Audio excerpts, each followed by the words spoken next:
sortez du véhicule. Je sens la marijuana. Le shérif adjoint Clayton et se tient à la fenêtre de Brenda Anderson.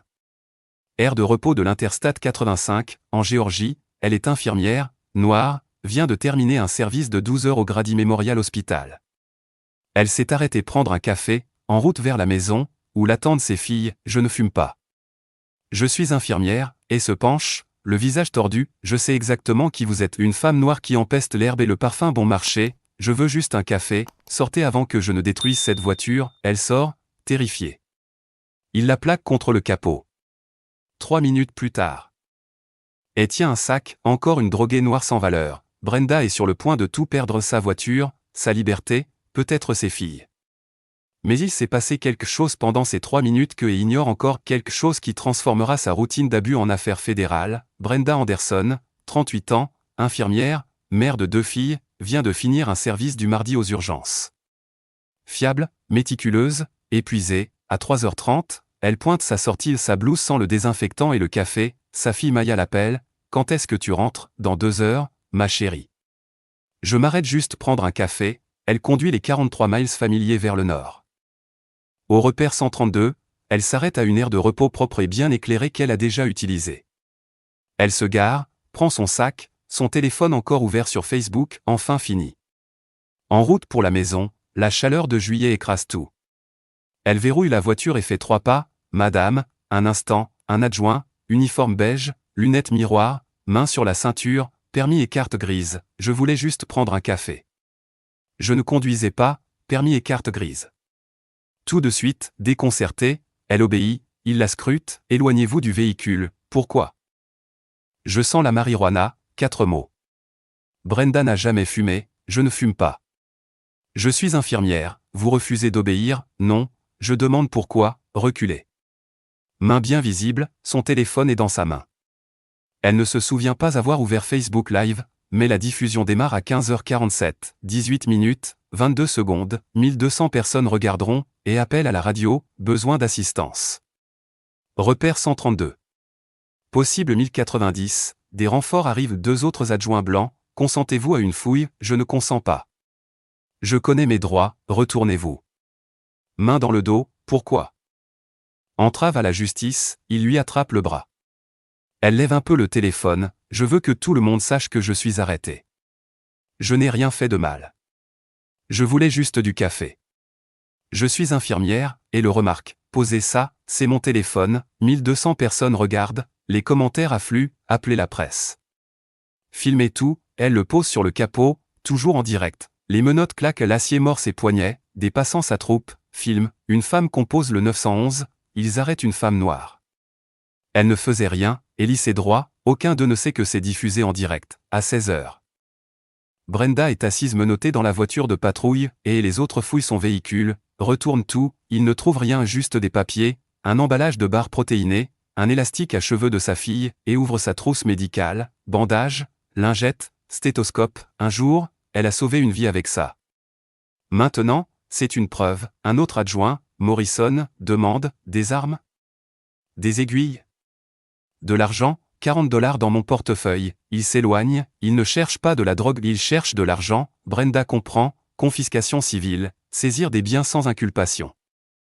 Le profit déguisé en justice, la foule grossit, un homme demande, elle n'a rien fait, reculez, monsieur, il filme, une femme âgée murmure à travers la vitre, j'ai appelé le 911, 18 minutes passent, le direct capte chaque mot, chaque menace, et revient. Vous êtes accusé d'entrave et de possession de matériel lié à la drogue, c'est une trousse médicale. Je suis infirmière, elle contient des seringues, 2 crimes, caution, 5000 $, voiture confisquée, je dois rentrer. Mes enfants, après la caution, dit-il en refermant la porte, à 16h15, Morrison l'a conduit en prison, 2 heures, empreinte. Photo, combinaison, cellule fluorescente, un appel, sa sœur, va chercher les filles. Ne leur dis pas encore, de quoi as-tu besoin? D'un avocat. Et de mon téléphone. Il diffusait, à 18h30, elle est libérée sous caution, sa sœur la ramène, en silence, à 19h, ses filles lui courent dans les bras. Où étais-tu? Au travail, cette nuit-là? Elle reste éveillée, rejouant chaque instant, elle a tout fait correctement et ça n'a rien changé, ce n'était pas ce qu'elle avait fait, mais ce qu'elle représentait, une cible, un chiffre, une statistique, elle ne sait pas encore que sa vidéo est devenue virale, qu'une journaliste d'Atlanta l'a déjà visionnée cette fois. Au matin, tout va changer. Vanessa Brox, 29 ans, journaliste d'investigation à l'Atlanta Journal-Constitution, couvre les affaires de responsabilité policière. À 19h15, une amie lui envoie un message, « Regarde ça, c'est en train de se passer ». Vanessa ouvre la vidéo, une femme noire, main sur le capot, pendant qu'un adjoint fouille ses affaires comme si elles lui appartenaient. Le son est clair, « Où avez-vous vraiment trouvé l'argent pour cette voiture ?» Ce ton Vanessa l'a entendu 100 fois dans ses interviews avec des victimes. Brenda garde la voix posée, « Je suis infirmière au Grady Memorial. Je me suis juste arrêtée pour un café. » Le policier rit, « Bien sûr que oui ». Vanessa regarde les 18 minutes en entier et appelle du renfort, enfile des gants avec une lenteur théâtrale, fouille, ne trouve rien, puis il se penche près du pneu arrière, hors champ, quand il se relève, un petit sac plastique à la main, Vanessa revient en arrière. Le sac n'était pas là, son geste suggère qu'il l'a sorti de sa propre poche, ce n'est pas une découverte, c'est une mise en scène, elle voit le visage de Brenda à la confusion, la peur, la prise de conscience qu'on est en train de la piéger, qui croirait la personne arrêtée plutôt que le policier? Sauf que, cette fois, il y a une vidéo, les commentaires affluent des centaines par minute. Déjà 50 000 vues, j'étais en train de regarder en direct. Il ne savait pas qu'elle diffusait, Vanessa vérifie l'heure, 15h47. Ce n'était pas une vidéo enregistrée plus tard, mais bien du direct. 1200 personnes ont vu un adjoint dissimuler des preuves avant de réaliser qu'il était observé. Vanessa cherche, Piedmont County Sheriff's Office, adjoint Clayton est, confiscation civile, contrôle routier sur LI 85. En moins de 30 minutes, elle trouve 6 cas similaires, même adjoint, même aire de repos, même méthode, accusations abandonnées, véhicule jamais rendu. Ce n'est pas un incident isolé. C'est un système. À 21h, 200 000 vues, à minuit, un demi-million. Vanessa appelle son rédacteur en chef, les confiscations civiles dans le comté de Piedmont, c'est systémique. À quel point, du niveau d'une enquête fédérale, elle commence à creuser, dossier de tribunal, budget, sinon Travis Wilson, Keisha Morgan et d'autres, tous arrêtés au repère 132, inculpés puis relâchés, véhicules disparus. Les budgets du comté montrent que les revenus issus des confiscations sont passés de 234 000 $ en 2023 à 340 000 $ en 2024, soit 40% du budget discrétionnaire du shérif. Un motif financier évident, à 3 heures du matin, elle a son histoire, pas seulement celle de Brenda, mais celle d'un système qui s'enrichit sur le dos d'innocents. Brenda l'ignore encore, elle a 1200 témoins, une journaliste, et des preuves impossibles à enterrer. À 8 heures, le bureau du shérif publie un communiqué, la vidéo semble avoir été montée et sortie de son contexte. Nous soutenons nos agents, le langage typique d'une institution en difficulté. Vanessa le transfère à l'avocat des droits civiques Lawrence Sterling, il rappelle, c'est du vent. Je rédige une plainte fédérale dès maintenant. Avec ce direct et 1200 témoins, le FBI n'aura pas le choix. À 9h, le téléphone de Brenda sonne, les RH de Grady Memorial, nous vous plaçons en congé payé, le temps d'une enquête, mais je n'ai rien fait de mal, nous comprenons, mais c'est la procédure, 2 semaines payées, puis l'incertitude, les factures, le loyer, la voiture saisie, tout vacille. Son téléphone vibre encore. Numéro inconnu, Mademoiselle Anderson, ici Lawrence Sterling. J'aimerais vous représenter bénévolement. Pouvons-nous nous rencontrer à 14h? Brenda tape, les mains tremblantes, oui, s'il vous plaît. À 10h, Vanessa a passé 15 appels à CLU, journaliste, association des droits civiques, tout le monde veut l'histoire. Elle joint Travis Wilson, dont le camion a été saisi l'an dernier, et a dit qu'il sentait l'herbe. Je ne fume pas. Il a fouillé, n'a rien trouvé, m'a accusé d'entrave. Affaire classée, camion jamais rendu, accepteriez-vous de témoigner, si ça peut t'aider? Oui. J'en ai marre de me taire. À midi, Vanessa a interrogé 3 autres victimes, même récit, repère 132, fausses accusations, véhicule perdu, les chiffres du comté confirment. Les revenus issus des saisies sont passés de 84 000 $ en 2019 à 340 000 $ en 2024, et a touché 8 300 $ de primes. Morrison, 6 200 $ plus que leurs collègues. Elle envoie un mail à Sterling, vous allez vouloir voir ça. À 14h, Sterling rencontre Brenda chez sa sœur, il étale les preuves, ce n'est pas seulement ton histoire. Tu es le déclencheur, celle qu'ils n'ont pas pu faire taire. Que fait-on? On se bat. On dépose, on exige la transparence. La lumière du jour, c'est le meilleur désinfectant. À 15h, 47 heures après son arrestation, le FBI ouvre une enquête pour violation des droits civiques. Sterling appelle Brenda, ils l'ont ouverte, elle souffle. Ce n'est pas encore la justice, mais c'est une reconnaissance, et maintenant, on attend et on raconte ton histoire.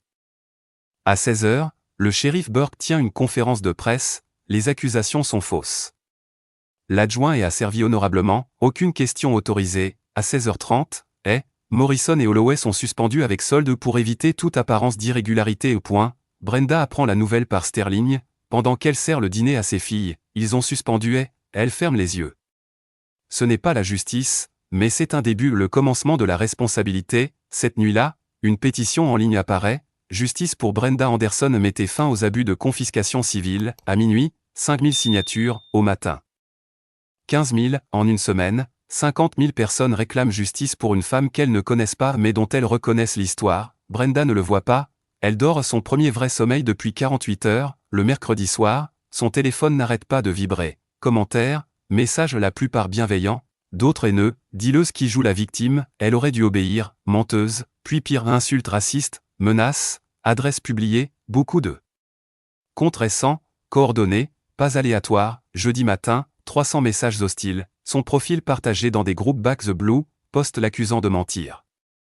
Réclamant des poursuites, elle coupe les notifications, mais le mal est fait, elle se sent exposée, réduite à une cible numérique. À 10 h jeudi, Sterling reçoit un appel, accent du Sud, voix calme, vous représentez Brenda Anderson, qui êtes-vous, un citoyen concerné.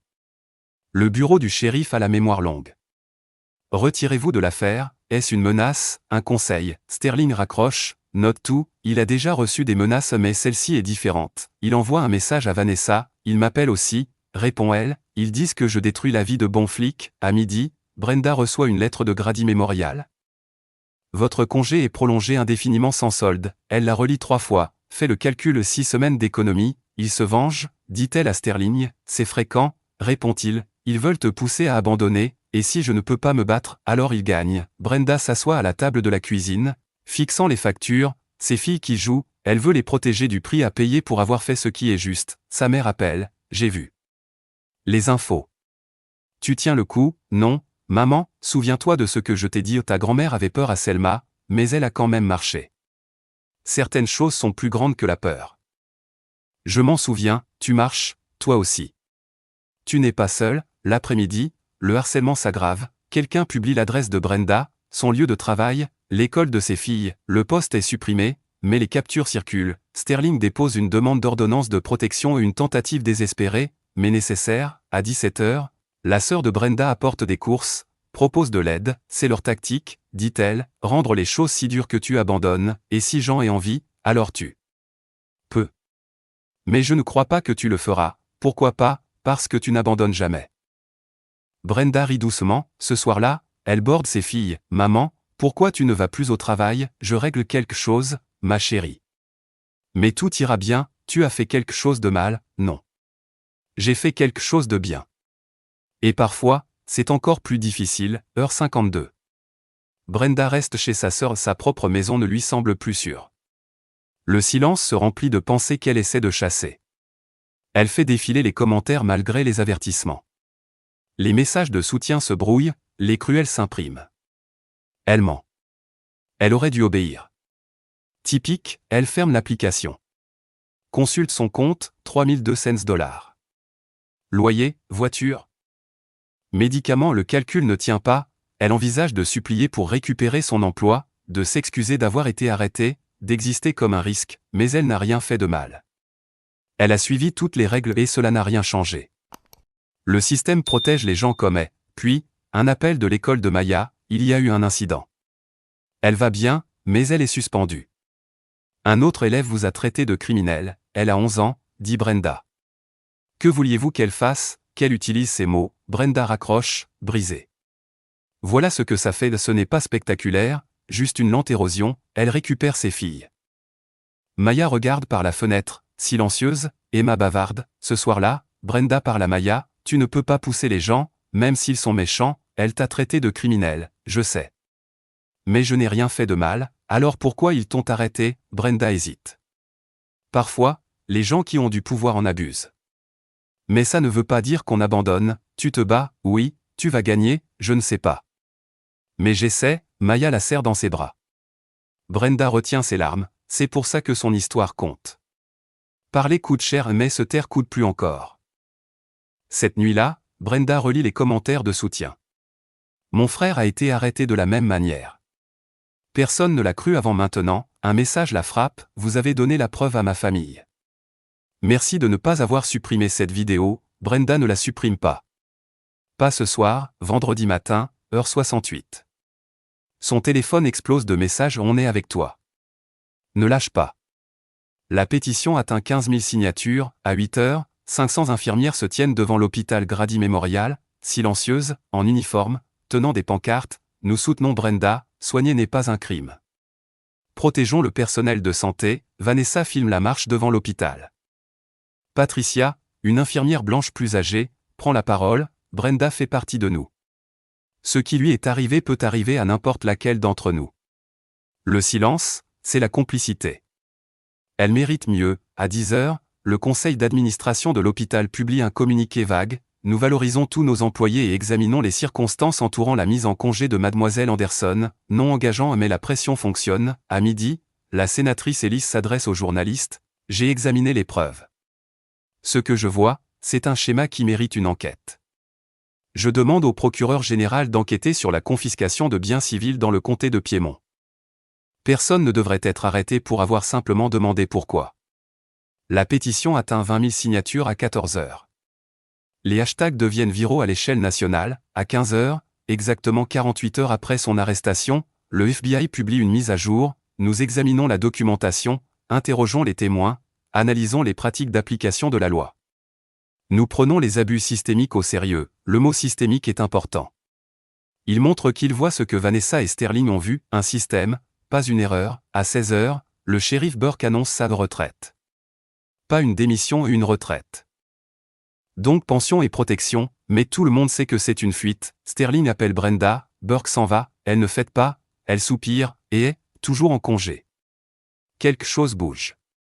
Quelqu'un parle, cette personne, c'est la détective Nina Torres à Affaires internes, 9 ans de service, elle garde depuis 3 ans des plaintes enterrées, usage excessif de la force, profilage, contrôles illégaux, toutes classées sans suite par Burke. Elle a vu la vidéo de Brenda, reconnue dans ses 18 minutes chaque signalement ignoré. Mercredi, elle copie les fichiers, les chiffres, les envoie anonymement à Vanessa. Vendredi, le FBI l'appelle. Elle accepte de parler. Ce soir-là, Torres reste garée devant le bureau du FBI, clé USB en main, courriel, registre, données de contrôle, tout. Elle entre. Voici 3 ans de preuves. Morrison, Holloway, toute l'opération de confiscation. Pourquoi maintenant, demande Webb. Parce que j'en ai assez de faire partie du problème. Samedi matin, le FBI détient la preuve d'un système coordonné de confiscation, objectif de performance, prime, biais démographique. Courriel de mars 2022, nous sommes en retard sur les prévisions. Augmenter les contrôles sur LI 85. Cibler les plaques hors état. Objectif, 1,75 million de dollars de saisie d'ici juin. Les primes reflètent la performance. Les statistiques sont accablantes, 73 contrôles effectués par en 2023, dont 68 visant des conducteurs racisés dans un comté à 35% afro-latino, probabilité due au hasard, moins de 1 sur 1000, samedi après-midi, l'agent web du FBI appelle Sterling, nous avons trouvé des preuves importantes, nous étendons l'enquête aux violations du 4e et du 14e amendement, ainsi qu'à un possible RICO, crime organisé. Pas une erreur de procédure, un réseau de corruption, nous accélérons le dossier, dit Webb. Les preuves sont accablantes. Sterling appelle Brenda, tu avais raison. On a la preuve. Le système commence à fonctionner. Lundi, 6e jour, la commission du comté de Piémont tient une audience d'urgence salle comble, caméra partout, Brenda témoigne la première. Calme, factuel, je suis infirmière, mère. Je me suis arrêtée pour un café et j'ai été arrêtée parce que je correspondais à un profil. J'ai été ciblée pour de l'argent, pas pour la justice. Le silence, c'est l'accord. S'il vous plaît, changez cela, applaudissements, Vanessa enchaîne 6 affaires, même adjoint, même schéma, Sterling présente les données, primes, statistiques, courriels internes. Le comté a violé les 4e et 14e amendements de manière systématique, à des fins de profit. Ce n'est pas du maintien de l'ordre. C'est de la corruption. Après délibération, la commission vote à l'unanimité, 5 à 0, transmission des conclusions au FBI et au procureur général, suspension des confiscations, audit du bureau du shérif, excuses publiques, applaudissements, soulagement. Une étape vers la justice, dehors, les journalistes affluent, Brenda passe sans s'arrêter. Les preuves ont déjà parlé, 22 juillet. Les charges sont abandonnées dans l'intérêt de la justice, 23 juillet. L'hôpital Grady Memorial réintègre Brenda avec rappel de salaire et excuses publiques. Morrison et Holloway restent suspendus, le FBI poursuit des charges fédérales violation des droits civiques, conspiration, racket, 4 anciennes victimes portent plainte pour obtenir réparation, la commission du comté interdit désormais la confiscation de biens sans condamnation, l'État adopte la loi Brenda, révision judiciaire obligatoire et création d'un fonds pour les victimes, Brenda reprend son travail, même blues, même hôpital mais tout a changé, pour les 500 infirmières qui ont marché, pour les 15 000 personnes qui ont signé, pour chaque conducteur qui ne sera plus jamais arrêté au kilomètre 132, là.